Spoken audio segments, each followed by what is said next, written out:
Hello everyone, क्या हाल चाल, कैसे हैं आप लोग। Welcome back to our YouTube channel जिसका नाम है लॉ डिक्शन। तो गाइस, जैसा कि आप लोगों से डिस्कस हुआ और आपका कहना था कि जो भी नए लॉज आ रहे हैं उनके लिए कुछ शॉर्ट नोट्स होने चाहिए या टिप्स एंड ट्रिक्स होने चाहिए जिसको हम ईज़िली ग्रैब कर लें। ठीक है, क्योंकि ऑलरेडी जब सीआरपीसी था तभी इतने सारे सेक्शन, इतने सारे जो भी अथॉरिटीज़ थे या जो भी पनिशमेंट थे उनको याद करने में काफ़ी डिफ़िकल्टीज़ होती थी। और बीएनएसएस में तो काफ़ी चीज़ें नई आ गई हैं, तो उनको याद करने में तो और दिक्कत होंगी। तो उसी को ध्यान में रख के मैं ये छोटा सा आपके लिए एक सेशन लेकर आया हूँ, छोटा सा वीडियो है जिसमें आज हम डिस्कस करेंगे कि बीएनएस में क्या नए प्रोविज़न आए हैं। ठीक है, first of all I am really sorry, आज मेरी वॉइस में थोड़ी सी प्रॉब्लम है तो आप लोग उसे इग्नोर करिएगा। ठीक है, चलिए सेशन स्टार्ट करते हैं। देख लीजिए, पहले ही बता दूं, आज हम डिस्कस करेंगे बीएनएसएस में क्या क्या नए प्रोविज़न्स ऐड किए गए हैं। ठीक है, बीएनएस क्या है, पहले ये आपका था सीआरपीसी। ठीक है, अब आपका हो गया बीएनएसएस, भारतीय नागरिक सुरक्षा संहिता। ठीक है, देखिए, जब ये सीआरपीसी था तो आपको 37 चैप्टर मिलते थे और 484 सेक्शंस मिलते थे। ठीक है, जब आपका ये भारतीय नागरिक सुरक्षा संहिता आया तो आपको 39 चैप्टर्स मिले और 531 सेक्शंस मिले। ठीक है, इट मीन्स 2 चैप्टर आपके और बढ़ गए, 47 सेक्शंस और ऐड हो गए। Are you getting my point. पहले 37 चैप्टर थे, इसीलिए मैं सामने लिख दिया हूँ पहले कि आपको इजी हो समझने के लिए। ठीक है, 37 से क्या हुआ, 39, 2 और ऐड हो गया। ठीक है, 484 से क्या हो गया, 531, 47 सेक्शंस और ऐड हो गए। अब ये जो 2 चैप्टर कौन कौन से हैं ये मैंने ऑलरेडी आपको यहाँ पे बताया हुआ, आप देख रहे होंगे। पहले देखिए, सीआरपीसी में आपको चैप्टर 7A मिलता था, रेसिप्रोकल अरेंजमेंट्स। अब ये जो ए ऐड किया गया है इसका मतलब क्या होता है कि भैया ये अमेंडमेंट से ऐड किया गया था। ठीक है, अमेंडमेंट से ऐड किया गया था। अब इसे यहाँ से रिमूव करके बीएनएसएस में आपको एक अलग चैप्टर दे दिया है। कौन सा चैप्टर हो गया भैया, chapter 8। Clear, same as 21A। 21A की बात करें, अब फिर जहाँ आपको ए दिख रहा है सब क्लॉज में, तो ये भाई साहब कहाँ से आए थे, अमेंडमेंट से आए थे। क्लियर, क्या था 21A, क्लियर बार्गेनिंग। अब ये आपका आ जाता है चैप्टर 23 के बीएनएसएस। ठीक है, भारतीय नागरिक सुरक्षा संहिता में अलग से इसको एक चैप्टर के रूप में दे दिया गया है। क्लियर, ये तो आपकी थी बेसिक सी बात। अब हम आगे चलेंगे, देखेंगे और क्या चीज़ें ऐड की गई हैं।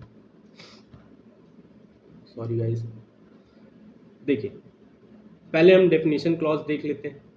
सेक्शन 21A ए में ऐड किया गया है ऑडियो वीडियो इलेक्ट्रॉनिक। पहले ये आपके सीआरपीसी में देखने को नहीं मिलता था। अब डेफिनेशन में 21A में क्या मिल रहा है आपको, audio video electronic. Audio video electronic क्या, मैं एक थोड़ा सा आपको वे बता देता हूँ कि इसको आप बीआर एक्ट में कैसे ब्रेक करके इजीली पढ़ सकते हैं। ऑडियो वीडियो इलेक्ट्रॉनिक किस चीज़ के लिए होता है, क्या पर्पज़ होता है, तो use of any communication device.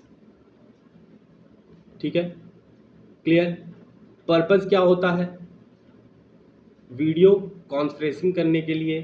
ठीक है, और साथ साथ रिकॉर्ड करने के लिए। क्या रिकॉर्ड करने के लिए, तो आइडेंटिफिकेशन।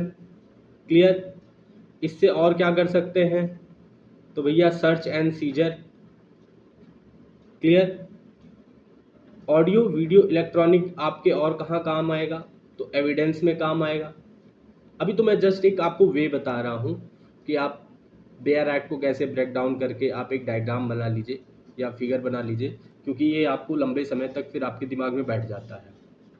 क्लियर, चलिए नेक्स्ट, बी किसकी बात कर रहा है, सेक्शन 21B। अभी हम लोग सिर्फ डिफिनेशन क्लॉज को देख रहे हैं, बेल की बात कर रहा है। पहले बेल आपके सीआरपीसी में था लेकिन उसे कहीं डिफाइन नहीं किया गया था। ठीक है। अब यहाँ पे बताया गया है कि भैया बेल होता क्या है। तो बेल क्या है? बेल किसको ग्रांट होता है? पर्सन को। ठीक है। अब ये पर्सन क्या हो सकता है? अक्यूज्ड या सस्पेक्टेड। ठीक है। पर्सन क्या हो सकता है? अक्यूज्ड या सस्पेक्टेड। किस चीज के लिए अक्यूज है या सस्पेक्टेड है? तो कमीशन ऑफ एन ऑफेंस। ठीक है। कहां से? तो कस्टडी ऑफ लॉ से। क्लियर? अच्छा, किसके द्वारा ग्रांट होते हैं ये? तो ऑफिसर या कोर्ट के द्वारा होते हैं भाई साहब। क्लियर? इनका एग्जीक्यूशन कैसे होता है? बेल एग्जीक्यूट कैसे होता है? तो बेल एग्जीक्यूट होता है बॉन्ड पे या बेल बॉन्ड पे। Clear? I hope you are getting my points. चल, ये हुआ आपका बेल। फिर 21D क्या बात कर रहा है? जो नया प्रोविजन ऐड हुआ है, बेल बॉन्ड। आपने यहाँ पे देखा बेल बॉन्ड। बेल कैसे मिलता है? बॉन्ड पे या तो फिर बेल बॉन्ड पे मिलता है।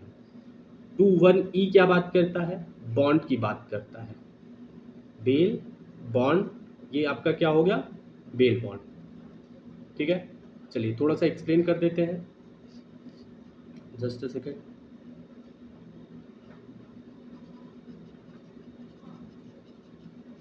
गाइस देखिए, मैं बार बार आप लोगों को कहता हूँ कि लॉ को ना आप ऐसे डायग्राम बना के पढ़ोगे तो लंबे समय तक याद रहेगा आपको, क्योंकि प्रैक्टिकल चीज़ें हैं। अगर आप कोई मूवी या कोई पिक्चर या कोई फिगर देख लेते हो तो वो लंबे टाइम तक आपके दिमाग में फीड हो जाते हैं। ठीक है।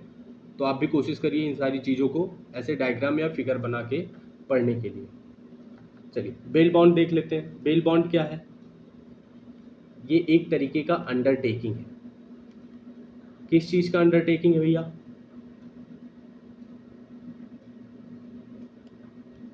अक्यूज्ड को रिलीज करने के लिए बेल बॉन्ड क्यों बनाया जाता है? कि आप अंडरटेकिंग ले रहे हैं कि ठीक है भैया आप इनको छोड़ दीजिए, मैं गारंटी ले रहा हूँ। ठीक है। कैसे? कैसे? तो भैया श्योरिटी के साथ हम श्योरिटी दे रहे हैं कि ये भैया इंडिया से बाहर नहीं जाएंगे और इनको बेल प्रोवाइड कर दीजिए। ठीक है। अब हम बात करते हैं 21E की। बॉन्ड क्या है? बॉन्ड पर्सनल बॉन्ड भी होता है और अंडरटेकिंग भी होता है। सॉरी, किस चीज़ के लिए होता है बॉन्ड? सेम एज किसी अक्यूज को या किसी सस्पेक्टेड पर्सन को जिसको कस्टडी में रखा गया है उनको रिलीज करने के लिए। ये भाई साहब विदाउट श्योरिटी पे इनको बेल ग्रांट किया जाता है। अब आपको ये ध्यान देना है, बेल बॉन्ड में विद श्योरिटी है और बॉन्ड में विदाउट श्योरिटी है। क्लियर? आज की क्लास में मैं बहुत ज़्यादा एक्सप्लेन नहीं करूँगा वरना ये वीडियो बहुत लंबा हो जाएगा। मैं बस ये बताना चाह रहा हूँ कौन कौन से प्रोविज़न यहाँ पे ऐड किए गए हैं। ठीक है। चलिए 21I की बात करें तो आपको इलेक्ट्रॉनिक कम्युनिकेशन देखने को मिलता है। ठीक है। ये किस फॉर्म में होते हैं? तो रिटन, वर्बल और वीडियो कंटेंट में भी होते हैं, ट्रांसमिटेड एंड ट्रांसफर। ठीक है। जब आगे के लेक्चर में हम सेक्शंस को अच्छे से एलिब्रेट करेंगे तब उसमें मैं आपको बता दूंगा। अब देखिए सेक्शन 86 जो है ये भी नया आपके BNSS में देखने को मिलेगा। क्या बात करता है? Identification and attachment of property of proclaim person. ठीक है। 105 ये भी आपके CRPC में नहीं था, BNSS ने भारतीय नागरिक सुरक्षा में अलग से इस बार ऐड किया गया है। बात करता है recording of search and seizure through audio video electronic. Audio video क्या होता है मैंने आपको पहले ही बता दिया है। ठीक है। 107 सेक्शन जो है attachment for feature restoration of property की बात करता है। ये भी आपके CRPC में नहीं था, BNSS ने ऐड किया गया है। ठीक है। सेक्शन 172 बात करता है person bound to confirm lawful direction of police. मतलब पुलिस को एक और अथॉरिटी मिल गई है यहाँ पे। चलिए नेक्स्ट 336 क्या बात करता है? Evidence of public servants, expert public officers in certain cases. Next 356 inquiry, trial और judgement in absence of proclaimed offender. अब देखिए ये नए प्रोविज़न मैं आपको क्यों बता रहा हूँ, क्योंकि ये ऐड हुए हैं तो ये आपसे पक्का पूछे जाएंगे। तो आप लोग एक काम करिएगा, इसको एक अपने A4 साइज़ पेपर में लिख के जहाँ पे भी आप पढ़ते हैं वहाँ पे चिपका लीजिएगा, या तो भारतीय नागरिक सुरक्षा संहिता का जो आपका बेयर एक्ट है उसमें इसे एक A4 साइज़ पेपर में लिख के अपने कवर पेज पे लगा लीजिएगा। ठीक है, चलिए नेक्स्ट बात करते हैं 398 विटनेस प्रोटेक्शन स्कीम। ठीक है, 472 BNSS में नया ऐड हुआ है। इसमें बात करता है mercy petition in death sentence के केसेस में। Last 530 trial and proceeding to be held in electronic modes. ठीक है, ये आपके नए प्रोविजंस थे जो BNSS यानी भारतीय नागरिक सुरक्षा संहिता में ऐड किए गए हुए हैं। ठीक है, ऐसे ही मैं आपको चार्ट के रूप में BNS न्यू लॉज में जो भी सारी चीज़ है वो मैं आपको एक्सप्लेन करता रहूँगा। ठीक है, नेक्स्ट सेशन में हम देखेंगे BNSS में किन किन चीज़ों में क्या टाइम लिमिट्स दी गई है। ठीक है, जैसे वारंट केस में क्या टाइम लिमिट्स है, और SJM के अपॉइंटमेंट में कितना टाइम लगता है, पब्लिक प्रोसिक्यूटर के लिए कितना टाइम लिमिट दिया गया है, ये सारी चीज़ें, नोटिस भेजने के लिए क्या टाइम लिमिट्स दी है, वो सारी चीज़ें हम देखेंगे। ठीक है, और फिर नेक्स्ट हम लोग देखेंगे अथॉरिटीज़ के बारे में। क्लियर? चलिए, थैंक यू सो मच। और हाँ, अगर आपको इसका PDF चाहिए तो आप टेलीग्राम पे चले जाना, लॉ डिक्शन टेलीग्राम है, वहाँ पे आपको मिल जाएगा। ठीक है, थैंक यू।